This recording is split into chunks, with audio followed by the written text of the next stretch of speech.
En las últimas horas hemos tenido nuevas noticias sobre la crisis institucional por la que atraviesa Estados Unidos. Sin ánimo de ser exhaustivos, los hechos son los siguientes. Primero, desde antes de su llegada a la Casa Blanca, Donald Trump fue objeto de una campaña satanizante de los medios de comunicación. A pesar del carácter masivo de la misma, obtuvo la victoria electoral contra la candidata demócrata Hillary Clinton.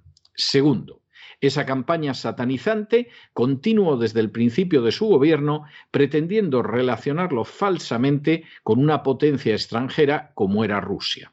Tercero, el fracaso en el intento de ligar la victoria de Trump con una intervención rusa fue seguido por un fallido intento de impeachment mientras no dejaba de arreciar la tormenta de ataques mediáticos. Cuarto, un papel no menor en los arietes utilizados para derribar a Donald Trump fue la actividad de Norman Eisen, abogado de los demócratas en el Comité Judicial de la Cámara durante el intento de impeachment contra Trump. Quinto, Norman Eisen es uno de los autores del libro de Juegos de la Democracia, un estudio en el que no resulta difícil descubrir la manera en que se puede controlar una sociedad provocando cambios mediante acciones que cuestionen a los candidatos presidenciales. En buena medida, el libro de Eisen es un auténtico manual de golpe de Estado. Sexto, Eisen ha desempeñado un papel fundamental en el intento de procesamiento contra Trump, así como en la redacción de proyectos de ley que impulsan de manera descarada la agenda globalista. Séptimo, hace apenas unas horas, Rudy Giuliani, antiguo alcalde de Nueva York y abogado del presidente Trump, declaró que George Soros está detrás del nombramiento de numerosos fiscales de distrito que no se enfrentan con los delitos cometidos por determinadas organizaciones. Noveno. Así, según Giuliani, Soros estaría detrás de la nominación de un fiscal del distrito de Filadelfia que ha cerrado los ojos ante los crímenes cometidos por Black Lives Matter, una organización que desde sus mismos inicios fue financiada por George Soros. Noveno. Giuliani afirmó que Soros era responsable de la anarquía que acompaña a las acciones de Black Lives Matter, una organización, a juicio de Giuliani, marxista y agresiva que realiza llamamientos para matar a policías. Décimo, Giuliani señaló que estas gentes tienen un enorme prejuicio contra su propia comunidad al destruir comercios de hombres de negocios que son negros. La última noche hubo robos en Filadelfia. Ya hace 4 días que se producen robos.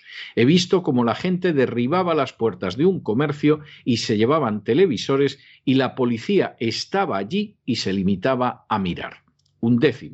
Giuliani añadió asimismo que el caso es que en Filadelfia hay un fiscal de distrito y ha sido colocado en ese puesto por George Soros y que no lleva a cabo la persecución más que de la mitad de los casos y trata a los criminales mejor que a las personas inocentes. Hay un alcalde que no autoriza a la policía a detener a los delincuentes. 12.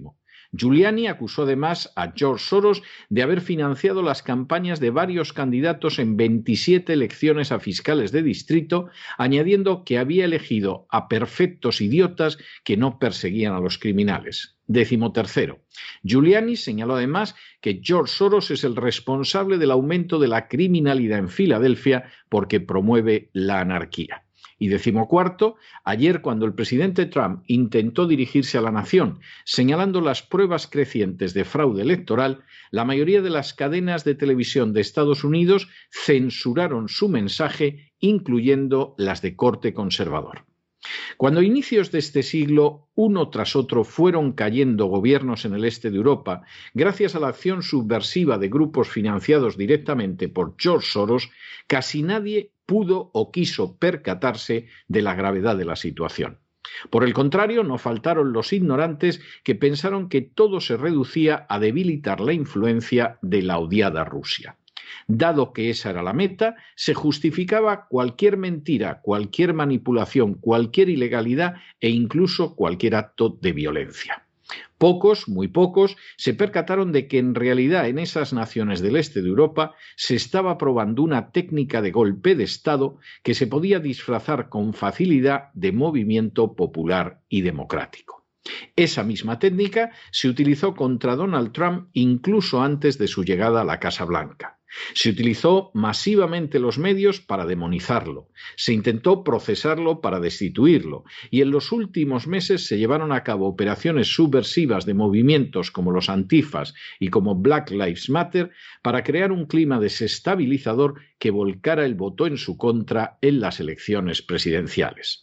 Finalmente, se urdió un gigantesco fraude electoral para desplazarlo de la Casa Blanca justo antes del inicio del gran reseteo que pretende llevar a cabo el Foro de Davos desde enero del año que viene. Es posible que los impulsores de esta táctica pensaran que Trump se rendiría de la misma manera que se rindió Nixon cuando Kennedy le arrebató la presidencia recurriendo a un fraude electoral en Illinois. Pero si así lo pensaron, no cabe duda de que cometieron una grave equivocación. Trump no parece dispuesto a rendirse y no ha dejado de anunciar que se ha perpetrado un fraude colosal en las recientes elecciones presidenciales. La respuesta ha sido la censura en redes sociales como Twitter, donde incluso se ha pedido formalmente que se elimine la cuenta de Donald Trump. Ha sido también la censura en los medios de comunicación, incluidos los conservadores, que decidieron ayer mutilar o incluso suprimir su discurso. Y ha sido también el empleo de grupos supuestamente populares, como los sindicatos controlados por los demócratas que amenazan con la huelga general, o los antifas que han declarado su intención de cercar la Casa Blanca e impedir los accesos a la ciudad de Washington. Para cualquiera que se haya tomado la molestia de estudiar la mecánica de las denominadas revoluciones de colores, poca duda puede haber de que Estados Unidos está viviendo un proceso muy semejante. Se sataniza al que se desea derribar. Se utiliza masivamente en su contra los medios de comunicación. Se falsean los resultados electorales. Se lanza a la calle a movimientos agresivos financiados y organizados por gente como George Soros. Se los presenta como movimientos populares y finalmente se intenta desplazar del poder al que lo ha detentado hasta entonces, sustituyéndolo por alguien que se someta con facilidad a una agenda que no sirve precisamente a los intereses de la nación. La cuestión ahora mismo es si esa táctica cuidadosamente probada con éxito en naciones del este de Europa que jamás conocieron la supremacía de la ley, triunfará también en una nación como Estados Unidos levantada precisamente sobre ese principio. Y en tal caso, si Estados Unidos no solo dejará de ser en los próximos años la primera potencia mundial, sino que además se verá reducida al papel de mero engranaje de la agenda globalista. De lo que finalmente suceda no solo pende el futuro de Estados Unidos, sino también el de la libertad en el resto del mundo.